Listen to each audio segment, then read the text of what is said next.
Thank you so much, Anik. It's a pleasure to be here with so many friends. And as it happens, I am in Barngarla land. In fact, I am here in Galinyala, which is the Barngarla Aboriginal language word for Port Lincoln. And we are having a workshop which is about language and art. I discovered, like many others, that art is a very beautiful tool for language reclamation. So the Aboriginal Barngarla people are extremely holistic, gestaltic, when it comes to cultural autonomy, intellectual sovereignty, spirituality. When it comes to the soul, metaphorically speaking, they feel that language, reclamation, art, music, heritage, they are all connected. So with this regard, they're very similar to the Asian Oriental culture of holistic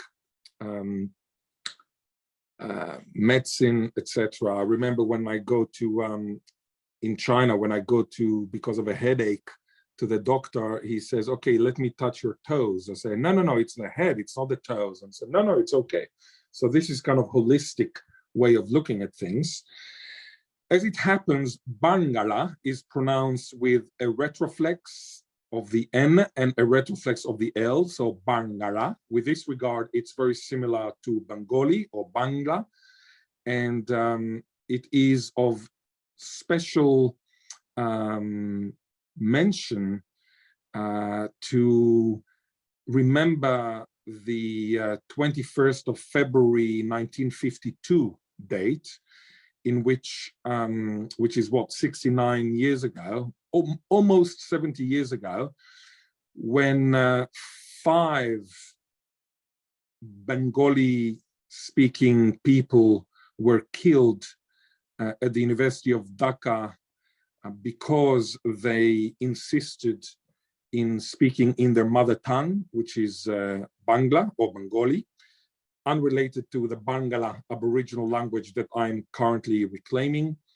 And as you know, several years ago, the United Nations decided to have an International Mother Language Day on the 21st of February, commemorating these Bengali linguistic heroes, if you want, who were unfortunately killed. So I assume that Anik has Bengali background as well. So I feel that it's of relevance to not only the host, but also the lecture today. I entitled the lecture Revivalistics, as Anik said, and from the genesis of Israeli to language reclamation in Australia and beyond.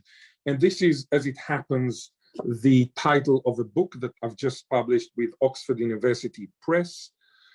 And the book is about revivalistics. Now, what is revivalistics? Revivalistics is a transdisciplinary field of inquiry.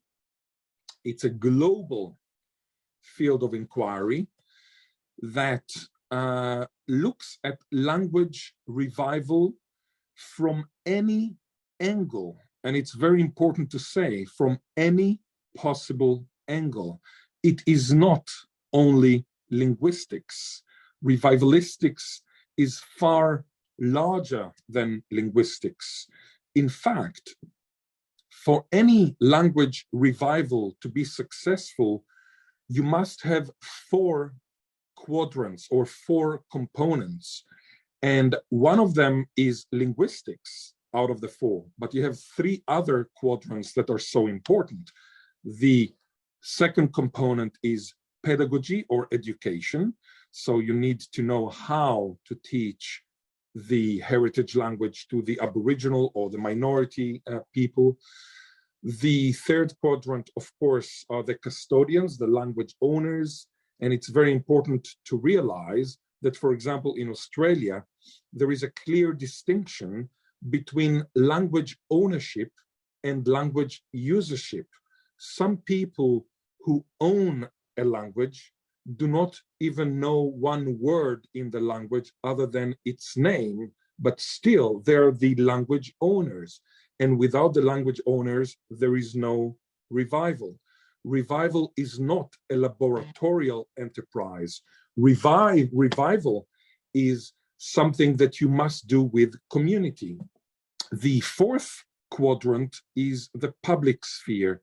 And the public sphere has to do, for example, with me trying to convince hotels in the region where the local language belongs to have in every drawer of the desk in the hotel, not just the Holy Bible, as they might be enforced by law for some reason. I've just heard it, which is kind of funny, but also a local language dictionary or a local language alphabet book, because this is part of the land. So this is the public sphere. Another public sphere component would be for the government to decide that this specific language is the official language of its area, of its region. Another one would be to change the landscape, the linguistic landscape of the region where the language belongs. So for example, when I go to Galinyala, which is Port Lincoln, or when I go to Goodnada, which is Port Augusta, or when I go to Wayala, which is Wayala, I would like to see the government acknowledging the language of the region, because this will make Aboriginal people, minority people, feel that there is a recognition. So when you land in Port Lincoln, you should have not only welcome to Port Lincoln sign, but also a sign, for example, Nina Yuwa, Galinyala. You know, you're good. This is Port Lincoln, Galinyala, which is the toponym for Port Lincoln. And you are among the only people in the world who are aware of the fact that Port Lincoln had a Barngarla Aboriginal toponym. Most Australians, in fact, almost all Australians, have no idea about this Galinyala toponym.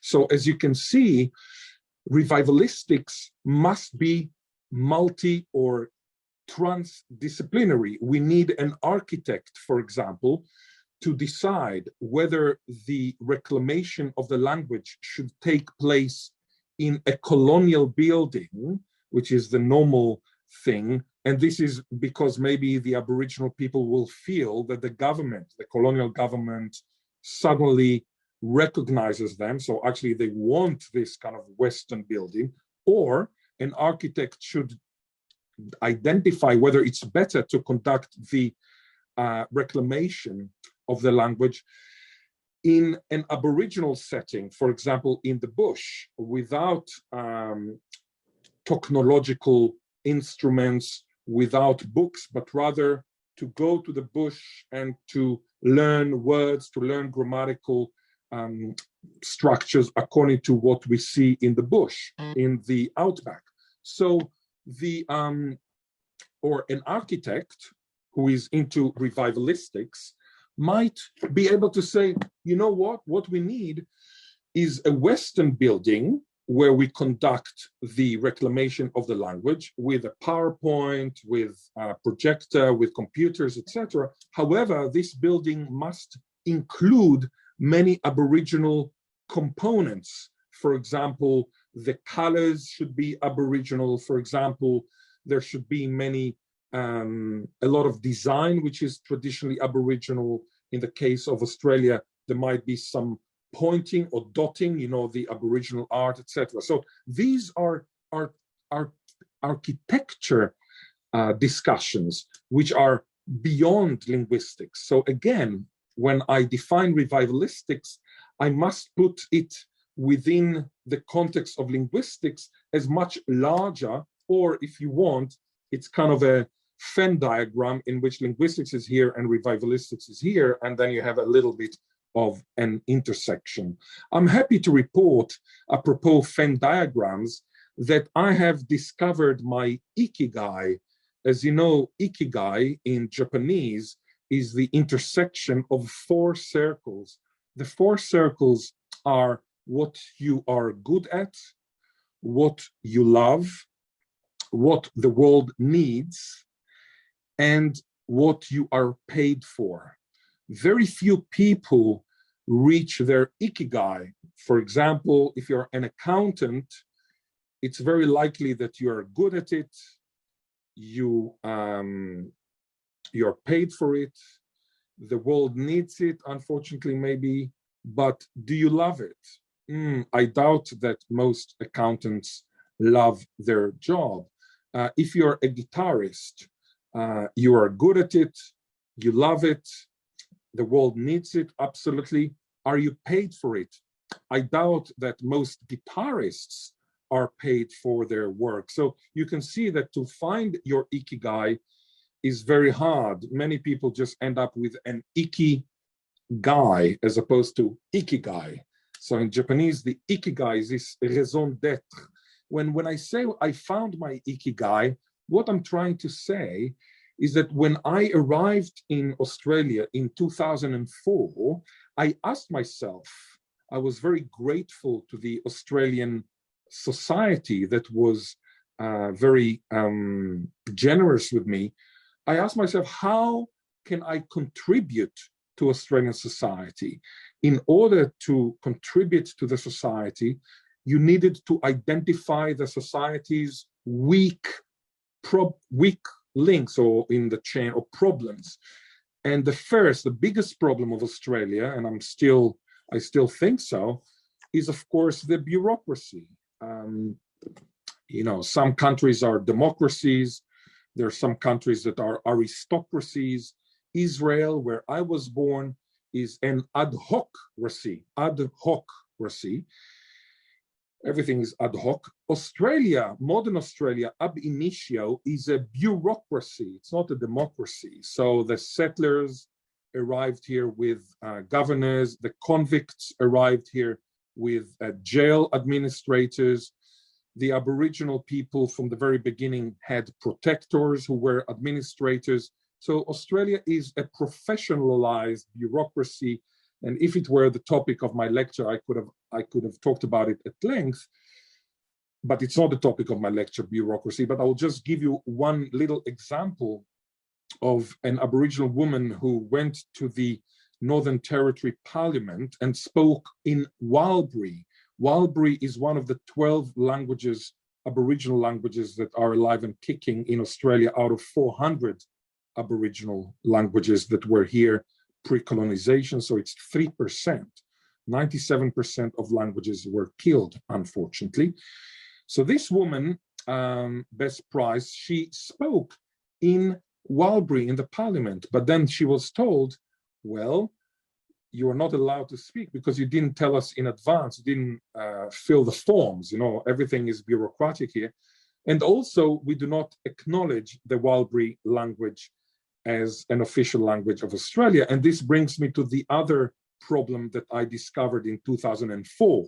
So I told you, I identified the problems. The first one was bureaucracy. What can I do? A professor, I can only swallow the bitter pill. There is nothing I can do about bureaucracy except suffering.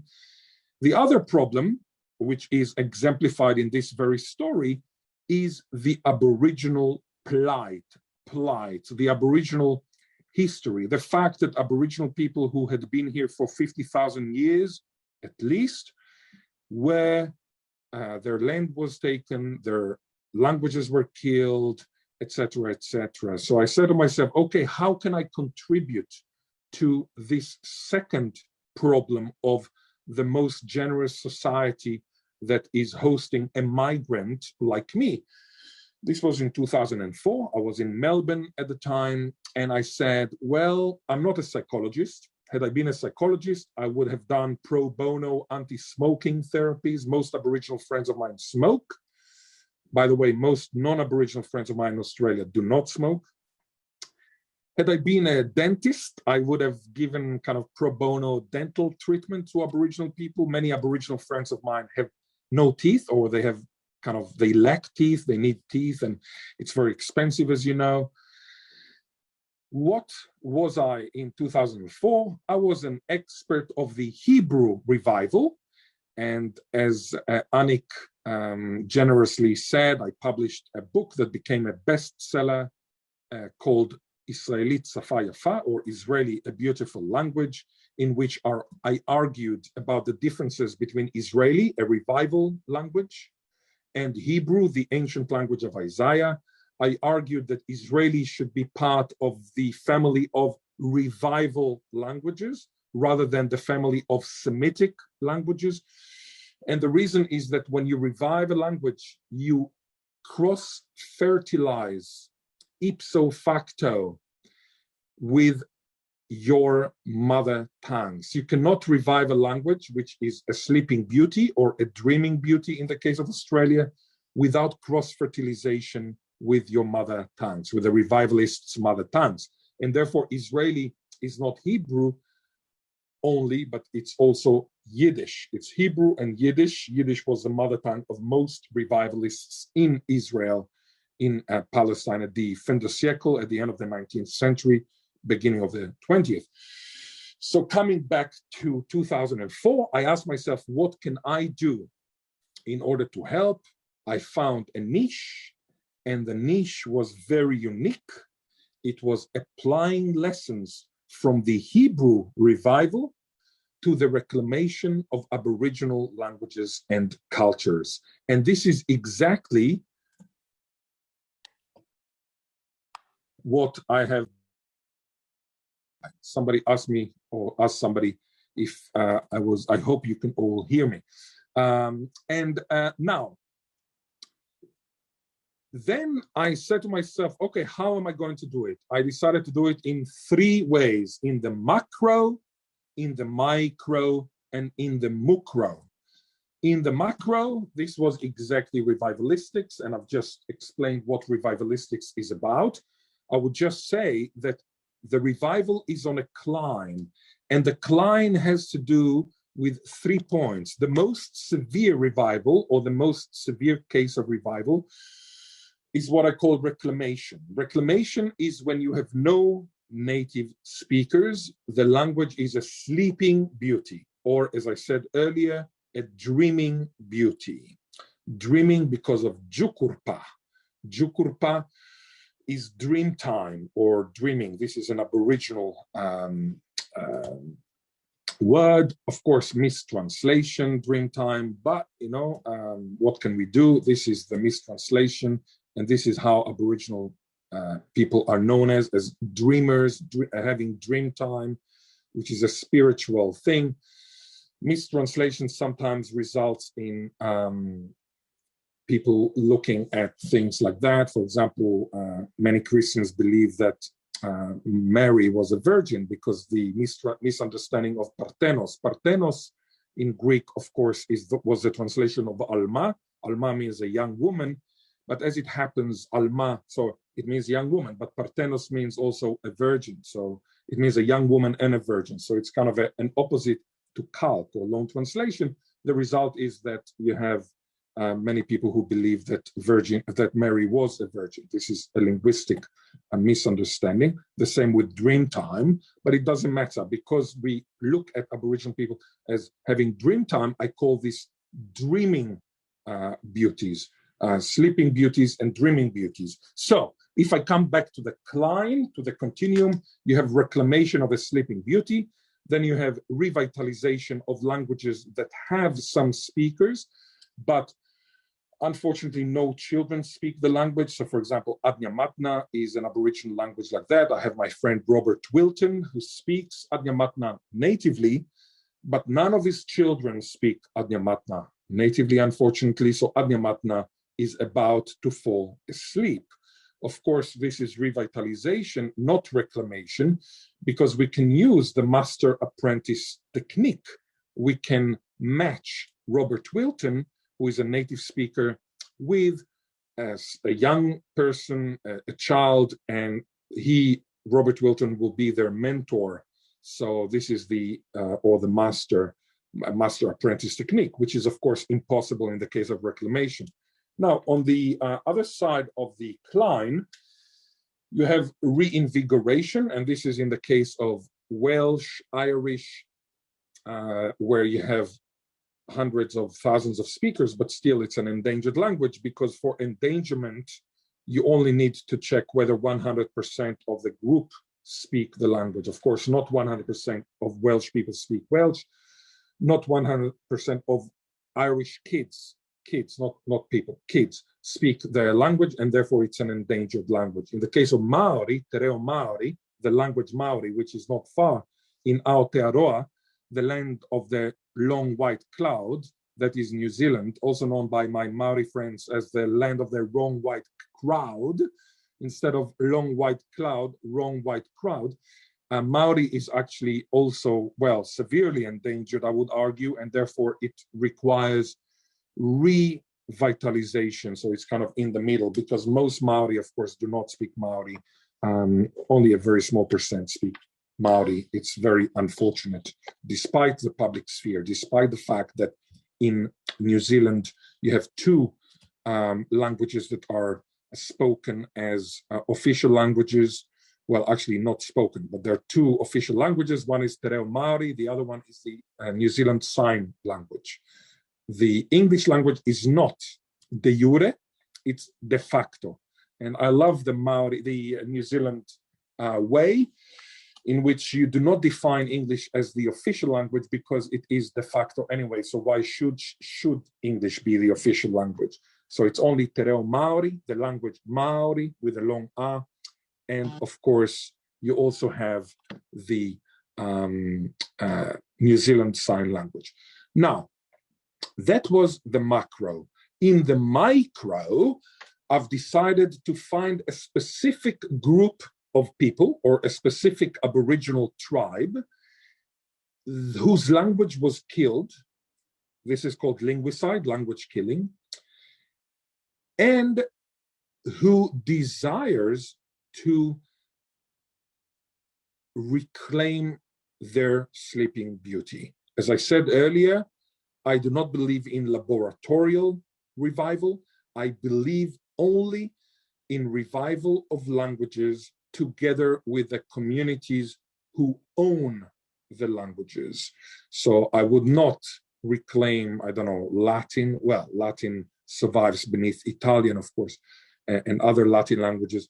I would not reclaim a language just for the sake of linguistic, ludic, playful delight. And therefore, I prefer to dedicate my time to languages that were killed and that have a community of owners, of custodians, than of, say, artistically created languages like Shingan or Klingon, or say languages like Esperanto, which are Oxlands or auxiliary languages. I prefer to dedicate my time to assist communities whose language was subject to linguicide, to language killing. And in 2010, I was appointed professor of endangered languages at the University of Adelaide. I say that I'm endangered languages professor, so endangered that I'm the only such professor in Australia. So endangered does not only modify the languages, it also modifies the professor. And I fear that when I retire, there'll be no endangered languages professor, unfortunately, under the current humanities decline, even though I do predict that many linguistics departments will disappear, but then you will have more and more revivalistics departments all over the globe, not just in Australia, all over the New World, Canada, of course, America, Brazil, Argentina, but also in Europe, where you have many endangered languages and many sleeping beauty languages. So the loss of languages is not only a New World reality, it's a reality all over the world. Now, the Barngarla people, I was appointed in 2010. I identified several languages in South Australia that were of relevance. I invited on the 14th of September 2011 to my office 5 Barngarla representatives, and I told them, look, I found a dictionary written by Klamor Wilhelm Schürmann. He was a German Lutheran missionary from Dresden, originally from Bissendorf in Osnabrück. As it happens, I visited the room where he was born. It's now a mental hospital. And I told them that your language was subject to linguicide. It was killed. And I also know that language revival empowers people. And I wonder whether you would like me to facilitate the reclamation of your Sleeping Beauty that was killed 50 years earlier in 1960. They told me, this was almost 10 years ago exactly, we've been waiting for you for 50 years. When I heard this sentence, I decided to come to Port Lincoln, Galinyala, where I am right now, as it happens. I mean, it's on the one hand, it's very bad that I don't have my computer, so I do not have my PowerPoint possibility, etc. So I'm talking to you with my mobile phone. On the other hand, it's actually very fitting to speak to you in Leiden and or globally from the place where I conducted the first Barngarla workshop in 2012. So it's 8.5 years ago, at the beginning of 2012, when Howard Richards, my dear friend, Barngarla man who was stolen. When I say stolen, I mean a black car came and took him from his mother. And this is the story of many friends of mine in Barngarla land. Many Barngarla people were stolen. They're members of the stolen generation. You can actually listen to an interview that I conducted with Howard before he died. He died 2 years ago. And if you Google Howard Richards and my name, Gilad Zuckermann, you will find this interview. What I loved about Howard, is what I loved about William Cooper, yet another Aboriginal person, of course, much, much earlier. What I loved about William Cooper and also about Howard was that despite being obviously a victim, in the case of Howard, he was stolen from his mother. They were positive people who, and in the case of William Cooper, he actually protested against Kristallnacht in 1938 in Melbourne. He was the only private person, as far as we know, in Australia, who protested against the killing of Jews on the other side of the world. He was an Aboriginal leader. And, you know, it's not easy to be a victim yourself who has time to think about other victims.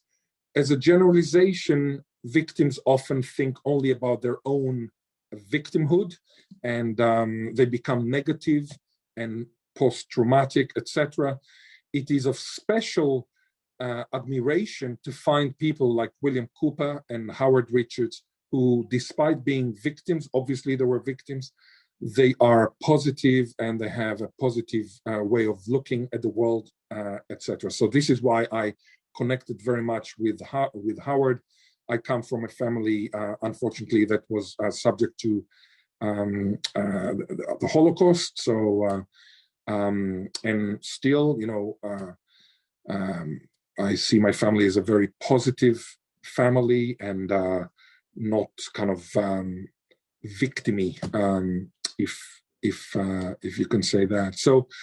So Howard invited me in 2012. I conducted here the first workshop, and then I received amazing feedback like, and I quote from my memory, "Our ancestors are happy."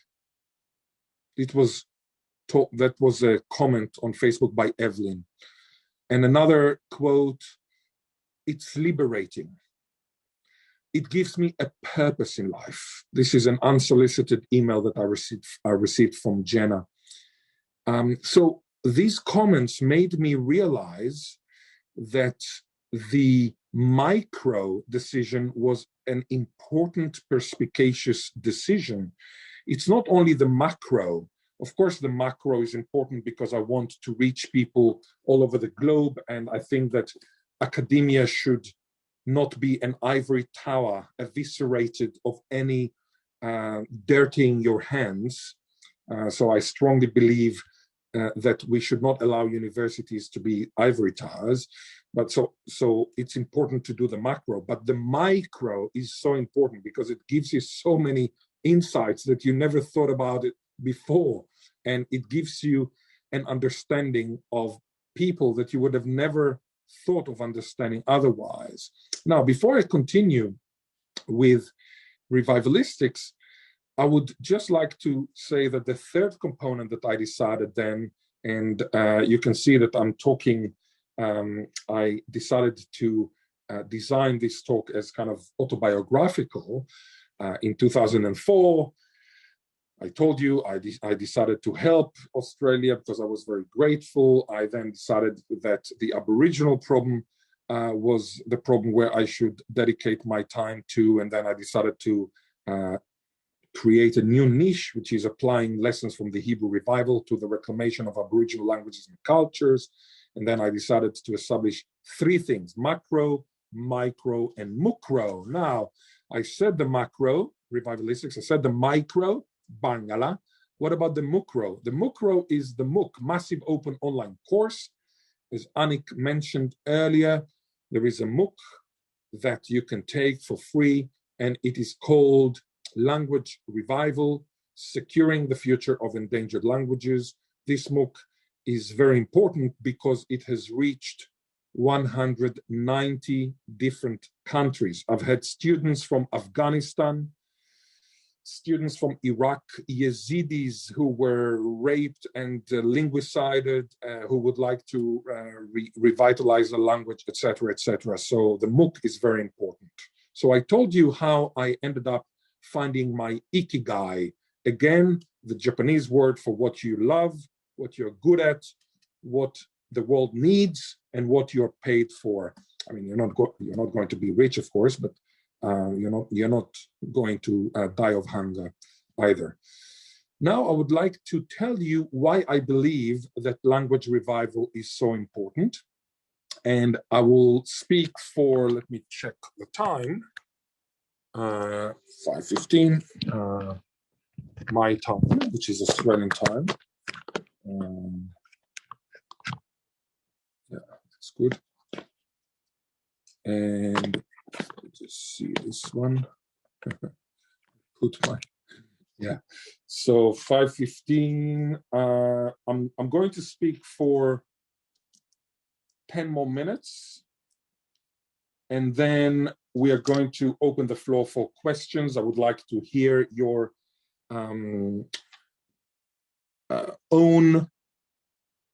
ideas, complaints, disagreements, agreements, whatever you want. So I will just briefly explain to you why I believe that language revival is crucial, because this is not an easy question. Most people in the world do not believe in language revival currently. Most Australians do not believe that language revival is something that they should contribute to. Most Aussies believe that all Aboriginal people should simply speak English or Strime. This is a fact. I know it because I talk to thousands, if not tens of thousands of people. I'm exposed to tens of thousands of people. I'm very friendly, so I talk to people everywhere. And most people do not believe that language revival is important. I might be preaching the converted in this specific lecture today, but most people do not believe in language revival. In fact, there is this kind of strange idea that if the world had only one language, there would be no wars and everybody will love each other. And, for these people, I urge them to think or to Google Rwanda 1994 or Syria 2020, and you will find out that in Rwanda, the Tutsis and the Hutus killed each other like animals, really like animals. although they spoke the very same language, the very same dialect. The same with the Syrians. The civil war in Syria is between people who speak the very same Arabic. So this kind of idea that, you know, we speak the same language, then there are no wars, obviously does not hold any water. I personally believe that every person in the world should speak 4 native languages. One is the international language, currently American. It might in the future be another language, say Mandarin, provided that Mandarin gets rid of the tones and of the characters.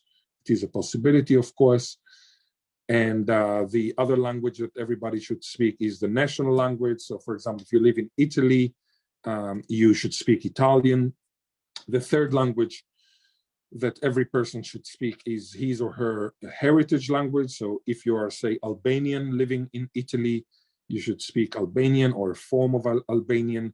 If you are an Italian living in Australia, you should speak your own dialect of Italian, or Italian, as in Hoch Italienisch. And of course, the fourth language that I believe everybody should be a native speaker of is your professional language. So if you're an opera singer in Taiwan, when I say opera singer, I mean like operas as in bel canto, you should also speak natively Italian, or you should strive to speak natively Italian. If you're a chef, a French chef in a French restaurant, you should speak French, etc., etc. So I'm not against international languages, but it should be through multilingualism as opposed to the unfortunately common monolingual mindset in Australia, in New Zealand, yes, in New Zealand, in America, of course. Don't believe those who tell you that every American speaks Spanish. It's untrue, etc. So the Anglo sphere is extremely monolingual, or at least monolingually mindset oriented. It's enough to look at the poor professor who used the word neg, or naig, you know, which is the filler in Chinese, but he used it in the University of Southern California, and therefore he was not allowed by the dean and by the vice chancellor to teach that course, because some African Americans said that they were offended by this filler in Chinese. It just shows you the stupidity of the monolingual mindset, because of course one sound in one language is totally different in another language, and therefore, I mean, you're not going to change Mandarin simply because it is offensive for Americans. I mean, I find it ludicrous, but this is the world we work in. This is the world we live in. This is the monolingual mindset that we are unfortunately suffering from. So coming back to my question, why should we revive languages? I'm giving you 3 reasons. The first one, and the most important one for me, is ethical. We revive languages because these languages were subject to malicious linguicide, language killing. And it's enough just to quote Anthony Forster, who was a colonist, financier, and a politician in South Australia. And he said in 1843, the native would be sooner civilized if their language was extinct. He wanted to civilize, which means to Europeanize the native, the Aboriginal people, which obviously is a colonial thing to be chastised, but he understood the importance of language. So although his motivation was obviously very, very bad, he understood the key role that language was playing. This is linguicide. He was killing Aboriginal languages because he wanted to civilize, in quotation marks, the Aboriginal people. This is linguicide. So we have the ethical, moral obligation as people who know about languages, as linguists, as revivalists, as anybody who can assist, we have the moral obligation to help the people whose language was subject to linguicide. This is simply deontological. It has nothing to do with benefit. It has to do with what is the right thing to do. Here, I should probably mention the two beautiful symmetric redressing that we are having. Firstly, I'm using a dictionary from 1844 written by a Christian missionary in order to Christianize the heathens, in quotation marks. I'm using this dictionary to facilitate the reconnection with the Aboriginal spirituality among the Barngarla people. So it's the opposite aim. And I'm doing it as a secular Jew, not even a Christian. And I'm doing it to help the Aboriginal people redress the colonization by Anglo-Celtic people. So it's kind of a UNESCO endeavor. But what I'm trying to say is that we use a dictionary written for one goal for the opposite goal. It was written to Christianize. We use it to reconnect with the spirituality. We are very grateful to Clamor Wilhelm Schumann for writing this dictionary, for being a Lutheran. Had he been Anglican, he would have never written this dictionary. He would have just said, you should all speak English, and then we teach you the Jesus Christ in English. So we are lucky that he was a Lutheran. After Lutherans killed languages in Germany, like Sorbian, etc., they actually understood the importance of doing what they were doing in the language of the heathens, in quotation marks. Of course, I'm against missionary activities in general. So when I say heathens, I do not really mean it. It's the way that they talked about the Aboriginal people, not the way that I talk about the Aboriginal people. But the other symmetric redressing is that we use technology, in order to reconnect with the linguicided language that was linguicided, among other things, because of technology. Technology is the ships of the colonizers, the black cars of the people who stole Howard Richards, my friend, and some other many, many friends, Lavinia Richards, Harry Dare in Port Augusta, etc., Maureen Atkinson, she's now in Victoria, etc.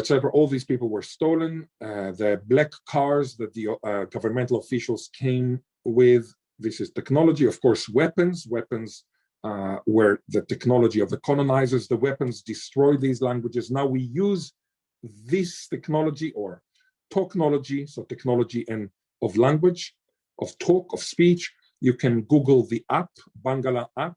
It's a beautiful app that we have worked on day and night, and it's available with the sound, etc. So this is the beautiful symmetries and synergies within this ethical work. The other reason for language revival is purely aesthetic. As there was a guy called Ken Hale. Ken Hale was at MIT. Chomsky liked him, and he told me several times how much he felt that what Ken was doing was important. And he said, language. So when you kill a language, you kill an art. It's like bombing the Louvre. Yeah, like if you bomb the Louvre, let's say there is a terror attack and some people bomb the Louvre, we will not have La Gioconda, we will not have the there is a beautiful Hoshea, I think, in Moabite. It's a linguistic kind of script in Moabite, which is kind of before Hebrew, before ancient Hebrew.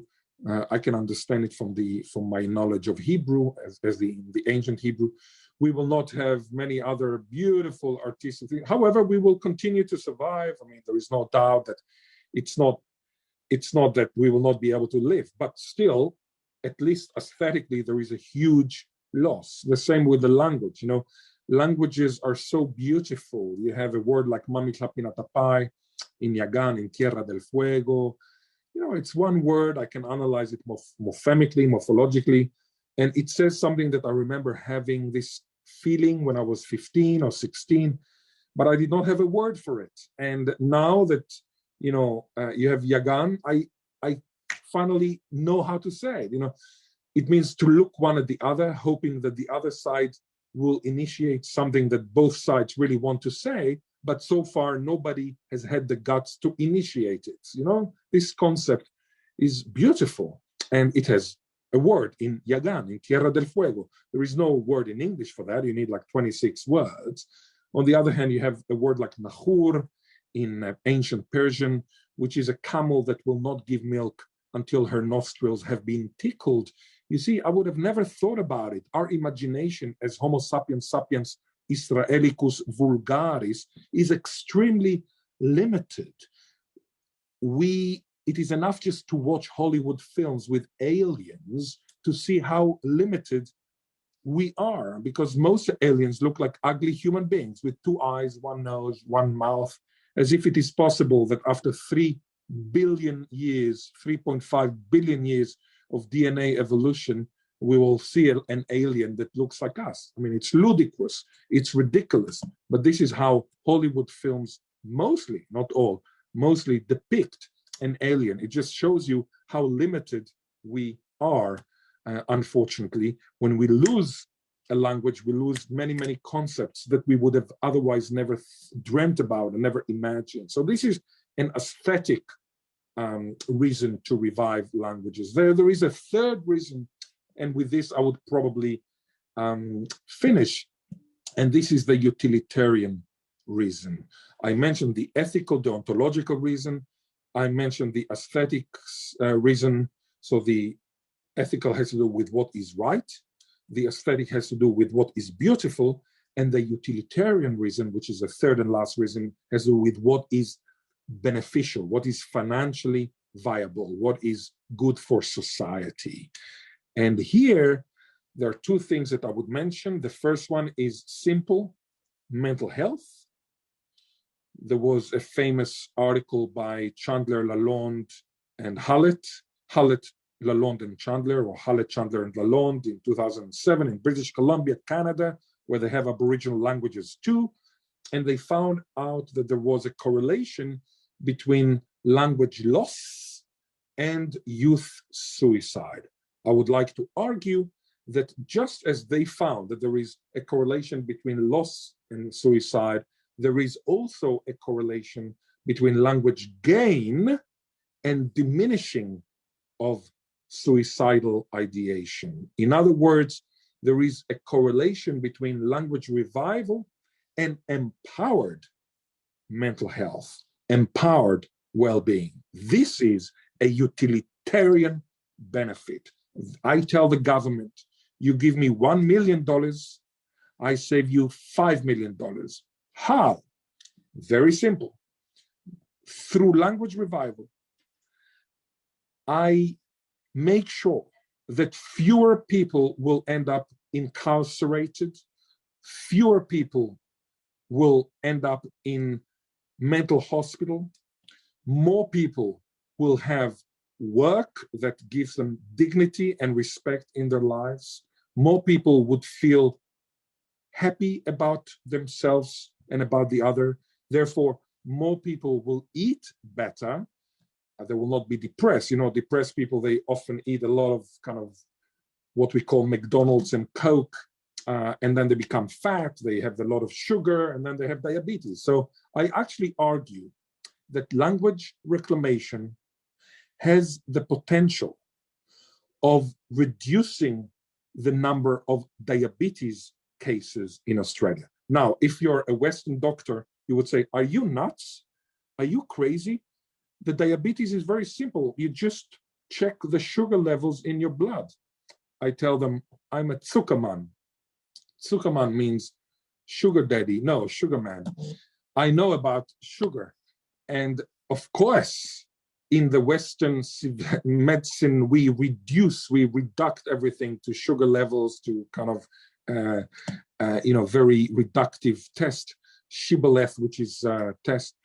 But actually, and here I come back to the beginning of my talk, in the Aboriginal culture, there is a holistic, gestaltic way of looking at the world. And in fact, if you revive a language, you empower people who lost dignity, who lost self-faith, who lost, you see, one of the most tragic components of colonization is not that the colonized hate the colonizers. I mean, this is obvious. I mean, you know, colonized people hate the colonizers. Much more severe, much more tragic is that some colonized people hate themselves because the colonizers kind of trickled down this stupid feeling that the colonized were worthless, that they were fauna, part of the animal kingdom, etc., which is ridiculous. But, you know, it's a little bit like a child. You tell a child, you are nothing, you are not, you're good for nothing, you're stupid. The child has more chances to be stupid. If you tell a child, you're a genius, you're a miracle, you're the most amazing creature, the child has many more chances now, this is the Pygmalion effect, to be a genius. So what I'm trying to say is that we have three reasons we should reclaim languages. It is the right thing to do, it is the beautiful thing to do, and it is the beneficial thing to do. The last bit is about another benefit, and this is to be multilingual natively. We have more and more evidence that people who are multilingual, especially bilingual, they have many benefits compared with themselves as monolingual. One of the benefits, you're going to live 4.5 years longer without dementia. So if it is written in your genes and in your nurture that you get dementia at the age of 80, now you're bilingual natively, you will get dementia at the age of 84.5.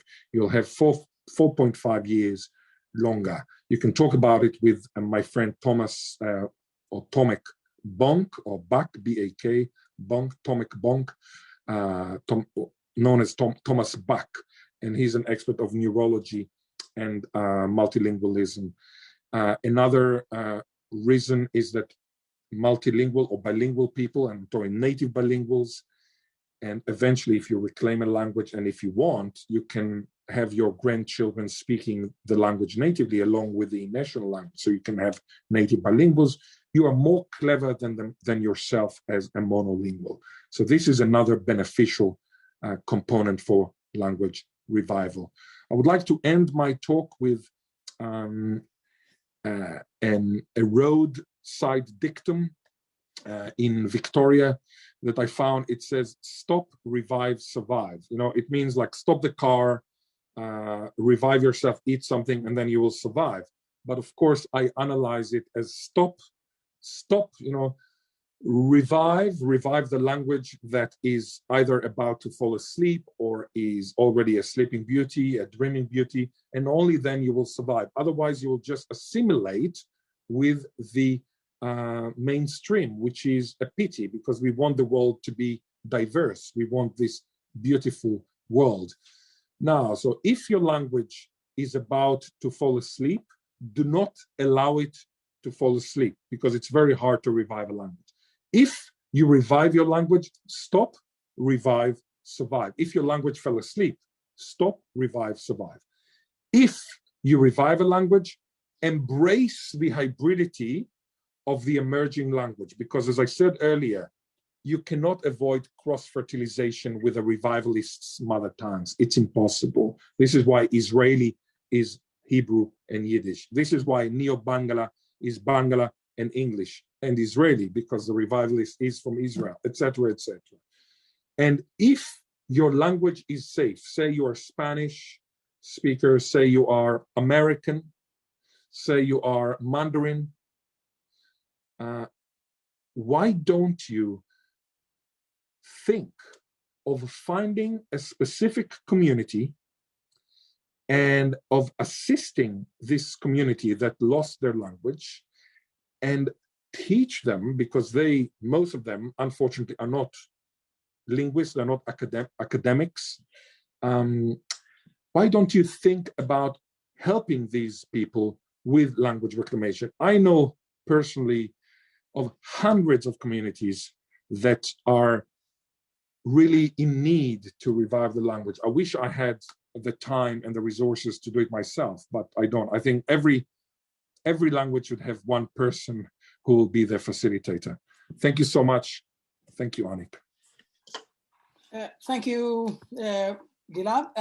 Thank you very much. I mean, it was a fantastic, and especially it's a closing lecture, as I had mentioned in the very beginning, and it's really good to see that our next speaker, Professor Spolsky, is also here, joined us today for the discussion part. So it's really good that we could. That's wonderful. So it was a nice finish. I would say that it was a fantastic experience for all of us to discuss more about revitalistics. I'll really open it to the Q&A. So if you have any questions or comments, please, you can now turn on the